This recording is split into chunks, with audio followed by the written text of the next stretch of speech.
జోహార్ లలితక్కకు, జోహార్ లలితక్కకు, జోహార్ గుండకోట అమరవీరులకు, జోహార్లు అమరవీరులకు, జోహార్లు అమరవీరులకు.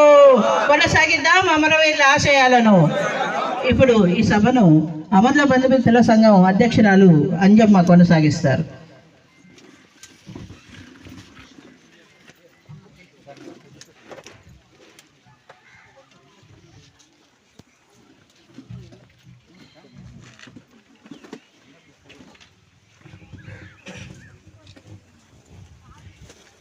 ప్రజా సంఘాల మిత్రులకు, అట్లాగే ఈ రాజకీయాలు ఉన్న ప్రతి మిత్రునికి కూడా వాళ్ళు ఎందుకు ప్రాణాలు అర్పించారు అనేది తెలుసు.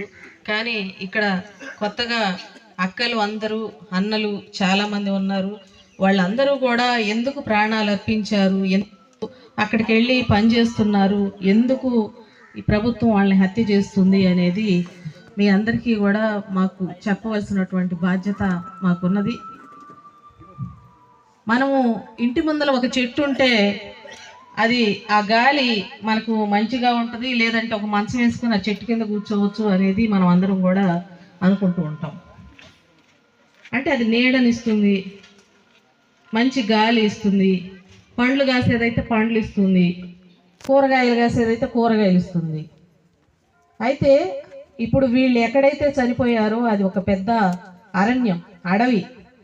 ఆ అడవిలో ఎన్నో ఖనిజ సంపదలు ఉన్నాయి.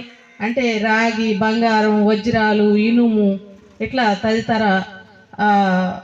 అన్నీ కూడా ఉన్నాయి అక్కడ.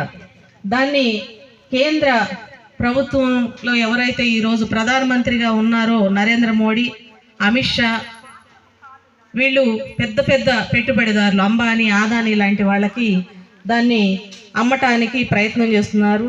వాళ్ళకి అమ్మారు. దాని నుంచి ఇక్కడ ఉన్నటువంటి అక్కడ ఎవరైతే ఆదివాసీలు ఉన్నారో ఆ ఆదివాసీల్ని ఖాళీ చేయించడానికి చూస్తున్న క్రమంలో ఈ మావోయిస్టులు అక్కడ ఉన్నటువంటి అడవిని మొత్తాన్ని కూడా కొట్టేస్తే నదులు మొత్తం ఎండిపోతాయి. అట్లాగే ఆ నదులు ఎండిపోయిన తర్వాత నీరు ఉండదు, గాలి ఆక్సిజన్ ఉండదు. ఇప్పటికే నీళ్లు కూడా కొనుక్కొని తాగుతున్నాము. గాలి లేకుండా మనిషి ఏ విధంగా బతకగలుగుతాడు అనేటువంటి ఒక మంచి ఉద్దేశంతోనూ వాళ్ళు ఇక్కడ అడవిని తవ్వడానికి లేదు అనేసి ఆ ప్రజలకు ఇక్కడ ఏం జరుగుతుంది, ఈ జరిగితే ఏమవుతుంది అనేది అన్నీ కూడా అక్కడ ఉన్నటువంటి ఆదివాసీలందరికీ కూడా వాళ్ళు చెప్పడం జరిగింది.